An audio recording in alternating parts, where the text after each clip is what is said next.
This week on For the Record, Iowa Governor Terry Branstad expects the deal to get done on education, but it doesn't sound like districts will be happy. Why they say it's not good enough. Replacing Aaron Schock, who actually is running to take his seat in Congress. And the state of Quad Cities, how this community doing now, with big plans for the future. All five mayors join us in the studio. Local for you. From the heart of the Quad Cities, your local election headquarters presents For the Record. And now, here's your host, Jim Needleman. Hello, everyone. I'm Jim Needleman, and this is For the Record. This morning, we're looking squarely at the five cities that make up the Quad Cities. In its heyday, the community thrived with agriculture, manufacturing giants like International Harvester, Case IH, Caterpillar, and John Deere, all with factories here. As we know of all those, John Deere remains the one thriving force. The challenge for this community continues to be how to find a new way to surpass its former glory, a very tall order given the growth in other parts of the country and state governments getting tighter fiscally. There is a lot of focus on the future here. Chris Langlois shows you how all five cities are trying to revitalize the community. In Davenport, it's out with the old and in with the new. The Davenport Riverwatch plan will demolish the old Howard Johnson's eyesore downtown and replace it with a six-story, $25 million private office building. Mayor Bill Gluba says it would be the first modern office building downtown in a decade. Gets an eyesore removed, and that is one of our eastern gateways into the city. So we're delighted to see that it's finally going to be dealt with. Demolition could begin this spring, but plans to demolish the old Dock restaurant might have to wait just a little longer. Developer Todd Ralpheisen is building a three-story complex called the Dock at Davenport, bringing another $18 to $20 million in development to the riverfront. But Ralpheisen Development sought an 11-week extension to demolish the building, a hurdle the project must clear before moving forward. The old Dock building still stands today. In Bettendorf, the city is making moves to rely less on the Isle Casino, while that makes a move to land. The Isle got approval to move casino operations off the river and onto the riverfront. Along with the move comes up to $60 million in economic investment. It's a plan that could open up the riverfront, allowing the city to explore different economic options on prime real estate. One of those options spurring growth could be the streetscape plan along State and Grant Streets, adding green space, areas for people to hang out downtown, to build there, live there, and spend money there. Across the river in Rock Island, the emphasis is on bringing a Walmart to the old Watchtower Plaza. Construction could begin soon after 2 years of work to get the site ready. Even though a contract has not been signed, Mayor Dennis Pauly believes it's likely Walmart could come, bringing 400 jobs along with it. Rock Island also hired a retail consultant for $43,000 to help attract new businesses.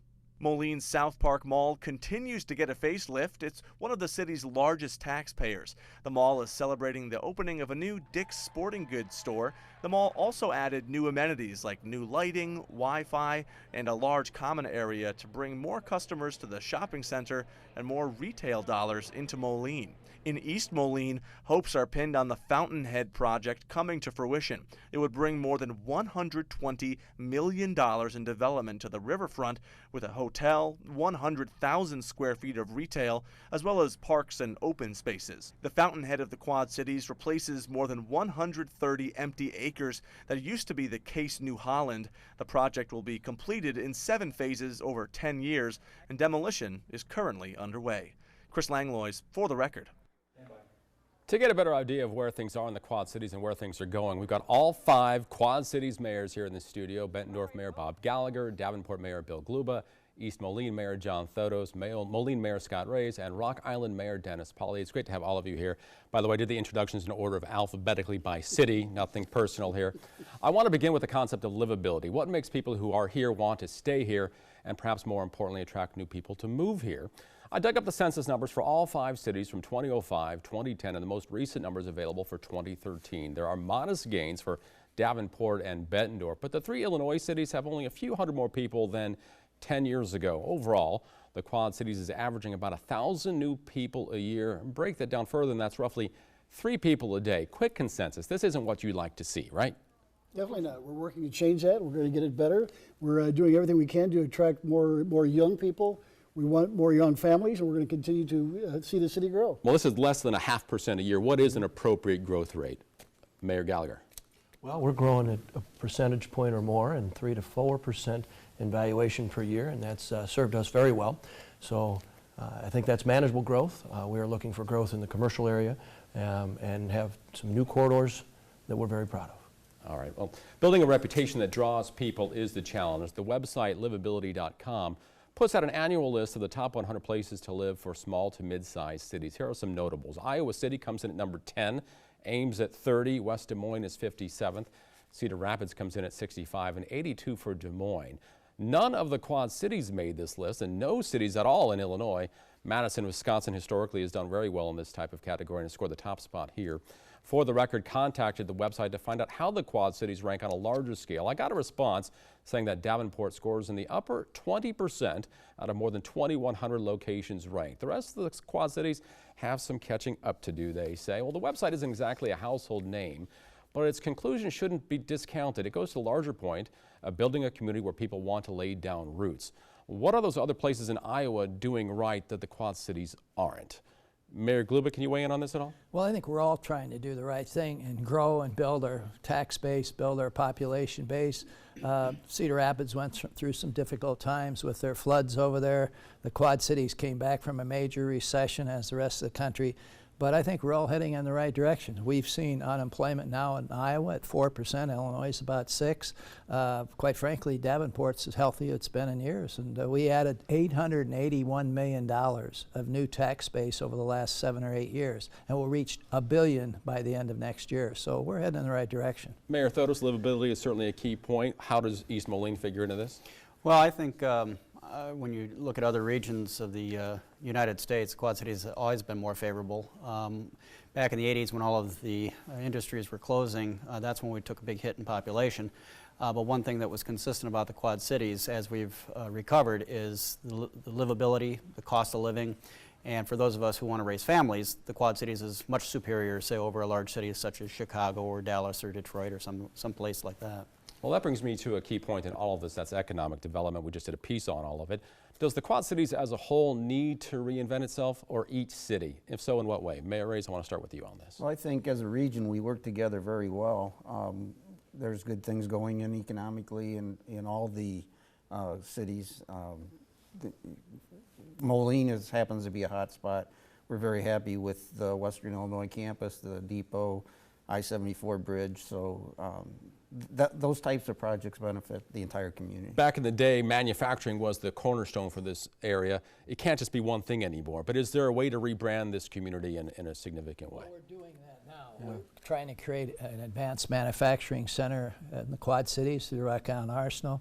You mentioned our largest employer is the Rock Island Arsenal, about 8,600 employees. And we're over there as mayors at least 4 or 5 times a month working with the leadership.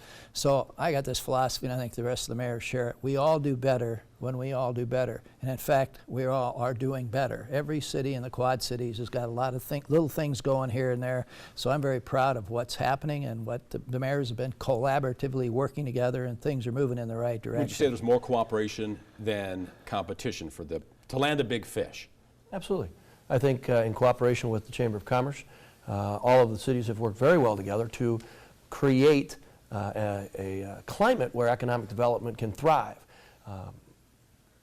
Different cities have different things that they can offer, but the region itself is working together very, very well, and I think that some of the policies that we've kind of created and continued to follow as mayors have helped us do that. What's the one big thing you hear from people asking that they want to see come to the Quad Cities? Is there one? If anything, more jobs, probably. More in terms of a business, in terms of a type of business, though, they get specific? Across the board. I mean, we learned our lesson in the early 80s when we lost 25,000 manufacturing jobs. We learned to diversify our economy. So we've done that over the last 20 years, and so that's the way we're going to remain healthy, by diversity. We got health care, we've got in manufacturing, we got retail, and you need all those to make a successful bi-state Quad City area. Now, when it comes to, wherever a big business or industry lands, that one community does a little better. They get the tax base, they get that income generation. Is there a cooperation level to maybe go after really big fish that maybe there is some more revenue sharing in that regard. Is there any sort of cooperative like that? There's a big difference between Iowa and Illinois. For example, retail in Iowa, it's the sales taxes per capita, per county. In Illinois, it's by municipal boundary. So the competitive nature on certain retail items may be much more aggressive. So same with gambling, same with a lot of things. So I think it's tax law and the incentives that are available in each state depends on what it is you're doing. A certain type of business may do better in one state versus the other. Gotcha. Well, there's more that I want to talk about regarding your specific plans. We'll pick that up again in a moment. Right now, let's check out our For the Record question of the week. What do you think the Quad Cities needs to be more livable and why? New business and jobs, lower property taxes, better streets and infrastructure, or something else entirely? Let us know by sending an email to fortherecord@whbf.com. Respond to this post on Facebook at either the WHBF TV page or on my page. We are not close to done yet with this week's look at the Quad Cities. We'll be right back with the mayors for the record. Welcome back to For the Record. We continue our discussion with all 5 mayors of the Quad Cities and pick up back with economic development. I want to touch on some specifics that we've outlined already. There's clearly a lot of emphasis on the riverfront. The land-based casino operations in Bettendorf. Mayor Gallagher, does Bettendorf need to be a stronger player economically to add on to its reputation as a nice place to live? Well, I think first and foremost, it is a great place to live based on our city services and all those amenities that we do offer in Bettendorf, as well as the cost of living. But certainly ours is the last riverfront that needs to be developed in a cooperative way as those in the Quad Cities have developed. The land-based casino will be a very big positive, and it creates kind of a blank slate, if you will, of things that we can do on our riverfront. Unfortunately, we don't own the ground on the riverfront in Bettendorf, and we're working with the family who does. So we hope to be able to bring you some great offerings in the future, some great plans in the works. We've been working with developers to kind of do our share, if you will, in creating a riverfront that will make our greatest asset, the river, something we'd be proud of also in Bettendorf. Demolishing the old dock in Davenport, Mayor Gluba, it's taking longer than expected to get off the ground. How risky do you see this undertaking? Is the Riverwatch plan to demolish the old Howard Johnson's on schedule? How is this all shaking out? Well, Howard Johnson's is on schedule. That will be a major new development, office complex coming in from the eastern gateway of our city. The dock is another issue that we're not sure exactly where that's going. The potential developer says he's got his money. We haven't seen it yet.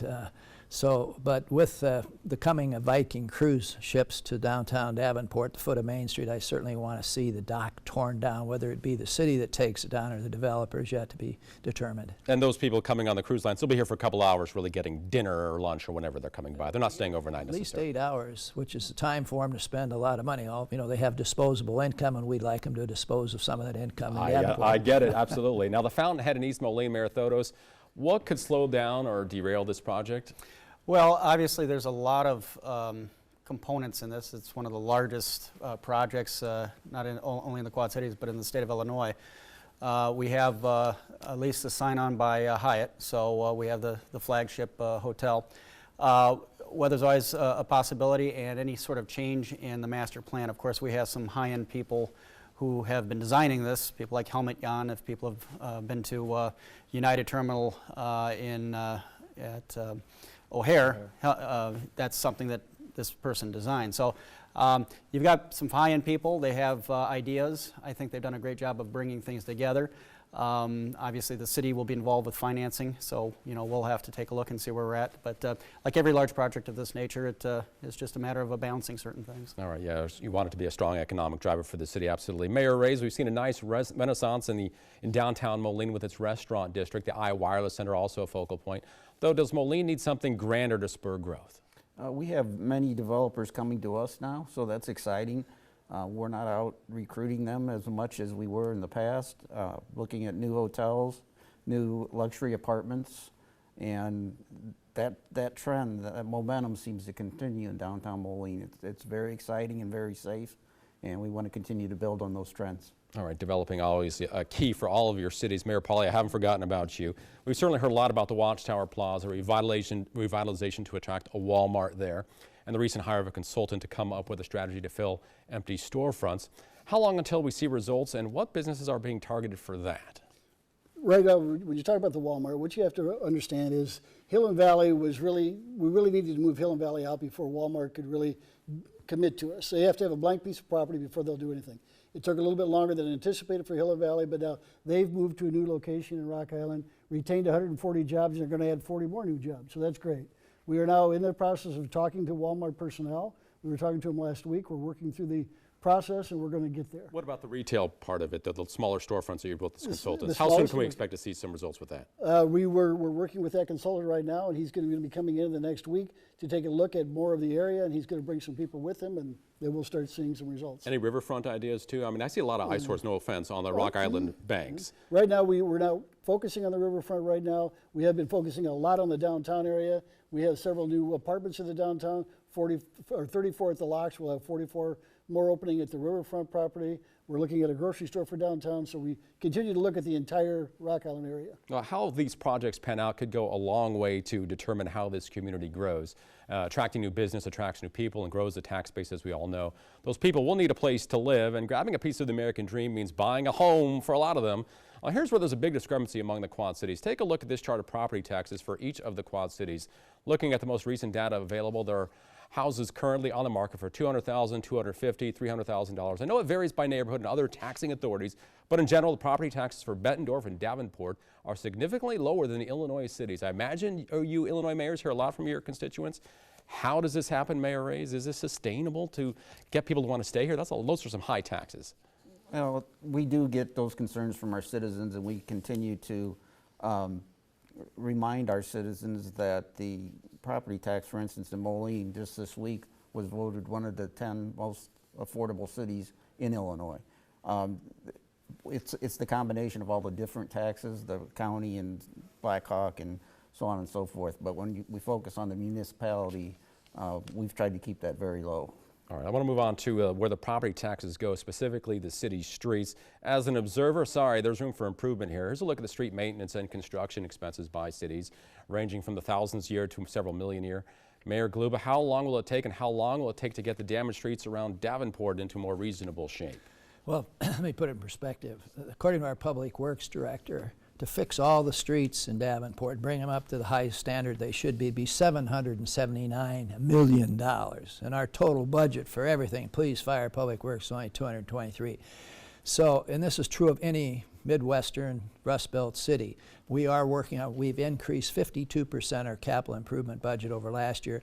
There'll be more work done on city streets in Davenport this summer than's ever been done, but we have a long way to go. And a lot of the problems is the failure of the state, quite frankly, to adequately fund cities in Illinois. I feel sorry for the Illinois mayors because they get whopped And all you the all time. agree with that too, I take it. Oh, yeah. Mayors in I Illinois. mean, Illinois, they just can't they're heading in the wrong direction as a state and have been, in my judgment, and it's hurting the poor mayors.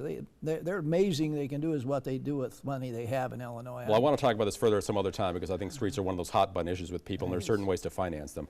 All of these issues are certainly very important to the people of the Quad Cities. A big thanks to all of the mayors, Gluba, Gallagher, Mayor Polly, Mayor Reyes, Mayor Thodos. Thanks so much. We'll be back with more For the Record. Welcome back. Frustration remains high among school district administrators over the ongoing education funding stalemate in Des Moines. Governor Terry Branstad warned this week he doesn't expect a deal between Democrats and Republicans in the immediate future. He thinks districts can plan for an increase, just not a very big one. So I think they can rely on the level that we've recommended, and that's what I would recommend that they go forward on, knowing full well eventually the legislature is going to have to come to an agreement on this issue. Republicans have not budged from their stance for a 1.25% spending increase to education. Democrats have moved. They came down from their desired 4% hike, but have agreed to split the difference at 2.6% roughly. School districts say they would have to make cuts with that compromise. A proposal to close the education funding gap in Illinois could run out of steam. The Education Funding Reform Act would bring the poorest and wealthiest school districts closer together. State lawmakers who support the bill say there's a chance it could take a back seat, with priority given to closing the state's looming $6 billion budget hole. A recent study found Illinois has the most unfair system in the country. Local superintendents say it needs to change.